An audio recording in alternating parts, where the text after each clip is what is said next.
like to introduce you to Kate Wheller now. Kate's our only Labour county councillor in the whole of Dorset. So what does that mean? Well, every day she's the lone voice representing us in County Hall. So can we show a big show of solidarity?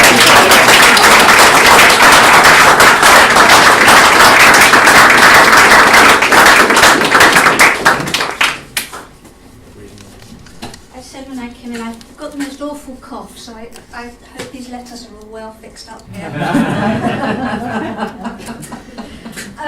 Thank you for that, Hayden. That was absolutely terrific. And it almost wants me to depart from what I'm going to say, but I'll just get confused if I do. Because everything that you said is absolutely right. And it's something that we all need to absolutely take on board.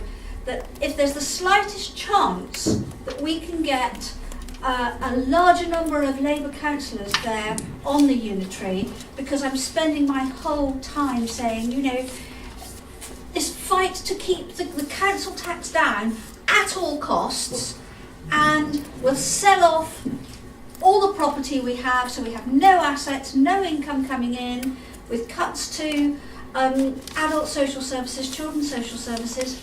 We can't help the most vulnerable in our county, and you know, why should look at those county Tories at the moment. Every time I'm in a social services meeting, declaration of interest. My wife has a carer, my husband has a carer, but we pay for them ourselves. Good for you. It makes me so cross. I'm going to go back on this, but I'd love to go off piece really, but I don't. On the county council, seats on committees, executive advisory panels and the like, are allocated by groups. I'm the only Labour county councillor, and one doesn't constitute a group. It leads to very positive group meetings. Give myself a good talking to sometimes, but I never fall out with myself, so it's really good. It's fortunate that I'd already served one term before the party was reduced just to me, so the Tories knew me, they seemed even to quite like me, and they'd established that I didn't have horns on my head, and I didn't have cloven feet. I did have pointy shoes. And Tory women like pointy shoes. So 1 point to me. So for membership on a committee, it has to be on a grace and favour basis. And I've been invited to sit on a number of committees and even chair some. I dress really well. And I speak quite well, and a lot of them haven't quite discovered that I'm not one of them. I slip in under the radar. It's quite amusing. It can be quite funny sometimes. And I've managed to build quite a good working relationship with some of the cabinet members. Let's get the B word out of the way. Not Brexit, but Blair. I think people forget that the Blair government did quite a lot of good things. Yeah. Remember, education, education, education. I was not, and I'm still not, in favour of channeling all our young people down the university route. Sorry, excuse me just a second. Universities provide a terrific experience, but they're not right for everyone, and certainly do not fulfil the employment needs for the country. We need a greater emphasis back on something much more like our old technical colleges, where we created bricklayers, plasterers, electricians, dental assistants, hairdressers and the like. It was an ill wind that blew the pollies away, in my view. Ultimately, the drive must come from central government for that, and we should be urging our parliamentary party to pay more than just lip service to apprenticeships and vocational training. Whilst we wait for a change of government, there are many things that we can do here, locally, now. There was a time when Weymouth and Portland had a highly skilled and technically educated workforce. The Dockyard, RAE, Kinetic, all now sadly gone. We still have some well-regarded engineering firms, but they're small employers. 20 here, 15 there. Not the hundreds of jobs we could once offer. In those days, people lived across the county and travelled to work to Portland. Now, they live in Weymouth and Portland, and they travel across the county and beyond to work.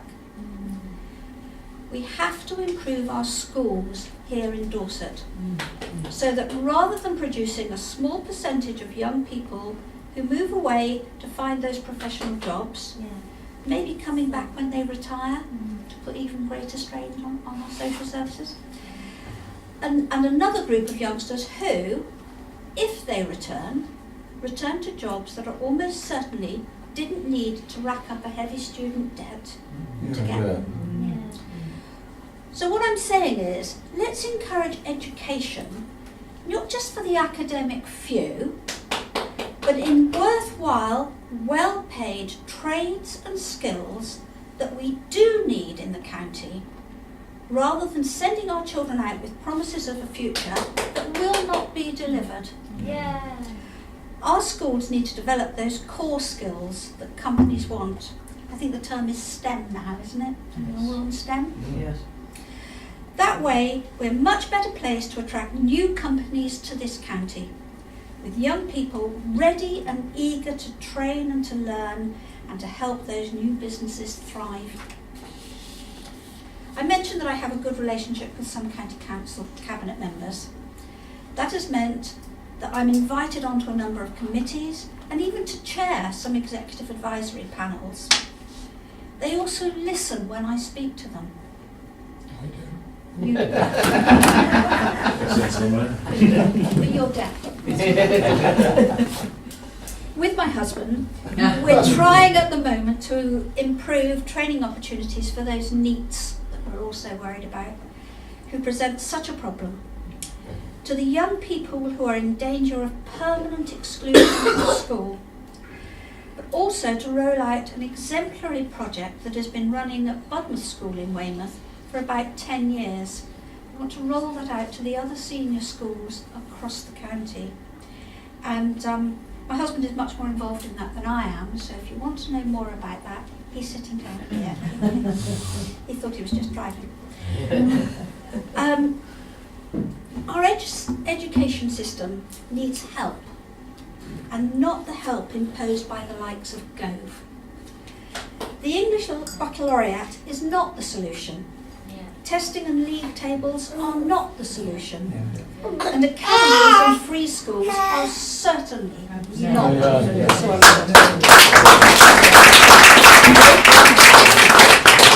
have an academy on Portland designed to take children from reception to year 13. Currently it goes to year 11. It failed dramatically and catastrophically and went bust, taking millions of pounds of government funding with it. Nobody ever knew where that money went, or some of us got a good idea. Reducing the morale of the staff and the confidence of parents and students to zero. The new company is now taken over with the promise that the school will be turned around within 18 months. An advert in today's Echo states, Atlantic Academy. Top 20 of most improved schools in England. Top 1% most improved nationally. Second out of all 22 Dorset secondaries for progress. This from special measures 12 months ago. Goodness me. How has this been achieved? Well, you can guess, can't you? More children excluded, more permanently excluded than from any other school in the area. Now, I'm a Sergeant Major's daughter, and I'm in favour of discipline. Speak to my children about that. These children at the academy have had individuality scared out of them.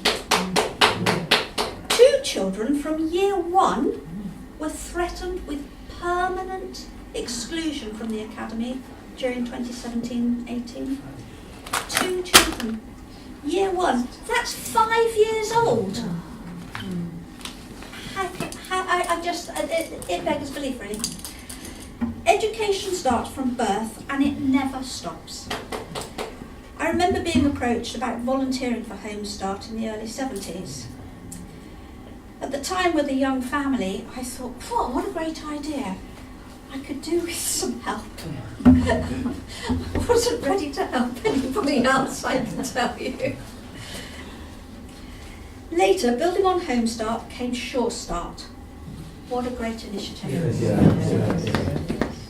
My generation, having our children in the 60s, when the world was all laid back and take it easy man, you know, we weren't always the best role models for our children.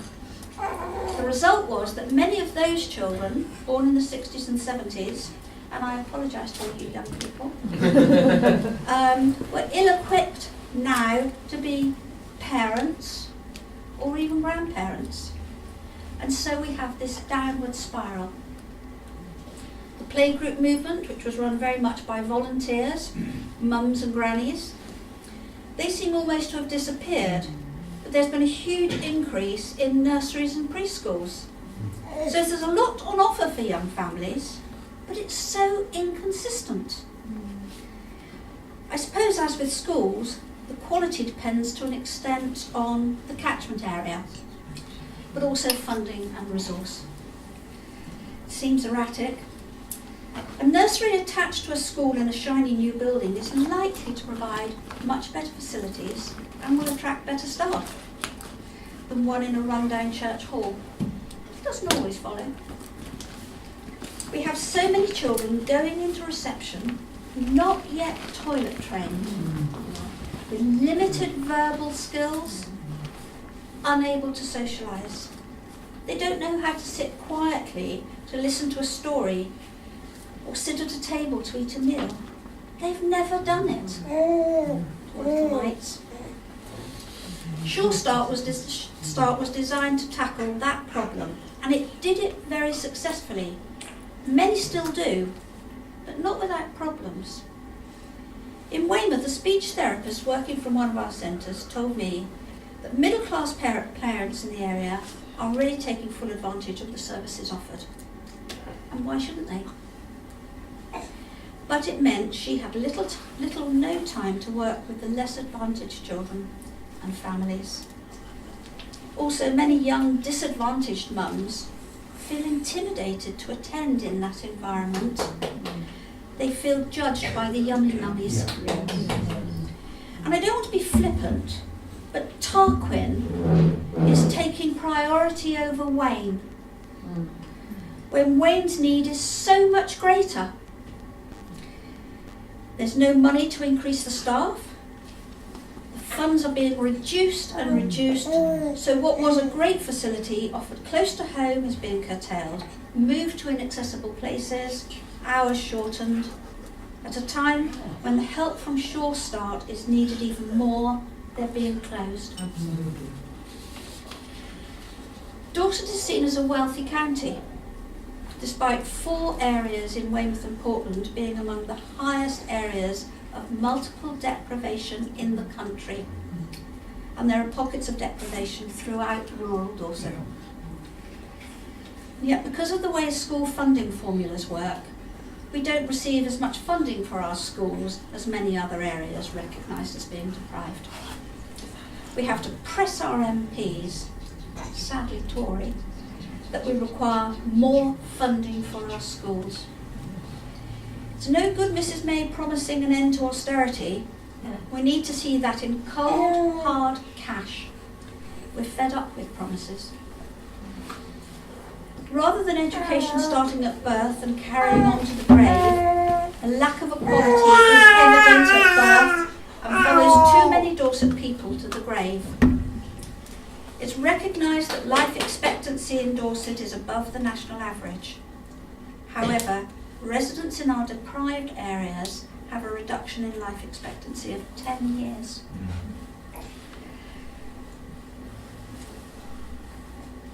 The life expectancy of a man living in Preston is 83. Preston in Weymouth is 83. In the next door ward of Littlemore, it's 73. For a woman, that would be 91 in Preston, 81 if they lived in Littlemore. Barely a spit away. And the quality of life is seriously reduced too. So my plea to you, Clive, take back to the party this. It's core education coupled with decent housing that helps social mobility, not a university education.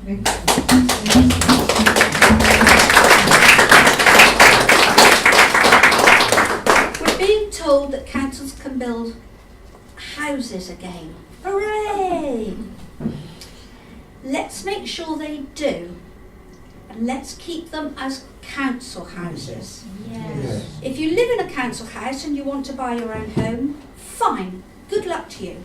And by all means, let's help you do that. But don't remove a house from the council housing stock to achieve it. Those houses need to remain as social housing.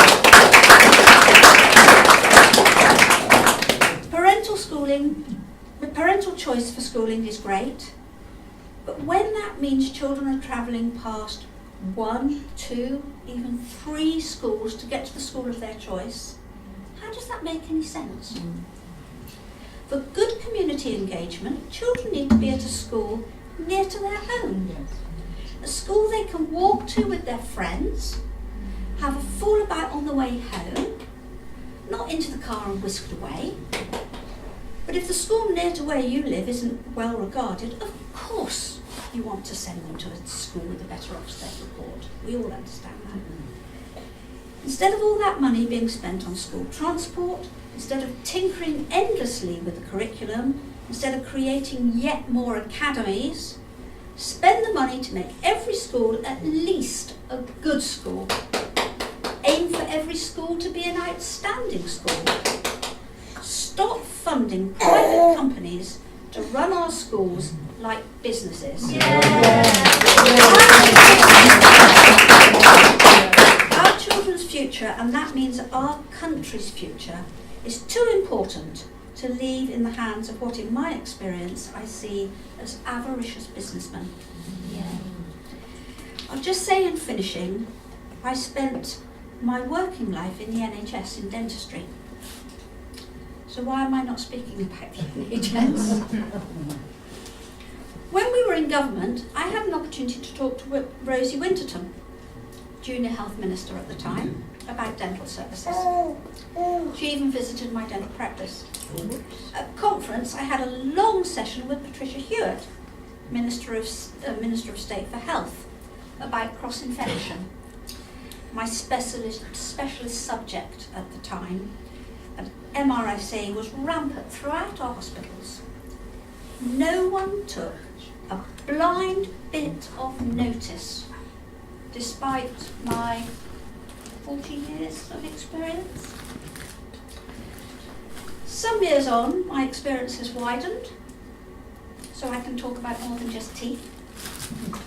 And I hope now somebody, I'm looking at you, Clive, is listening. Thank you very much for inviting me to speak to you this evening, and thank you very much for listening to me.